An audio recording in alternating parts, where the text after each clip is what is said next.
Concho. Ang aking nanay ay youngest sister ko nila, Uncle. Hindi ko makapunta ang mother ko kasi nung namatay si Uncle, hindi nang araw na na-stroke ang mother ko. So, on behalf of our family, nandito rin po yung aming eldest brother. Kami po ay nakikiramay sa family niya. Auntie, I will always remember Uncle as a very devoted, loving husband and father. Talagang sabi ko nga po katabi, may isang napakagandang couple na nakita ako. Sila auntie yun, saka sila uncle. Napakasaya ng kanilang pamilya kasi po, I used to come here nung elementary high school pa. So, kana-uncle, auntie rin ako nag-i-stay.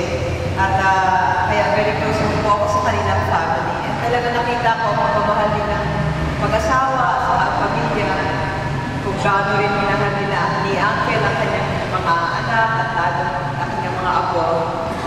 Lagi rin po niyang kinakamusta ang mama ko kapag kami nagkikita.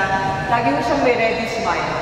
Kahit he was in pain, pag dinadalaw ko siya at nung pagpupunta po sa Manila para magpa-check up, lagi siyang positive at siya pa yung magbibigay ng inspirasyon at lagi sinasabi, kaya natin ito dahil kaya natin ito.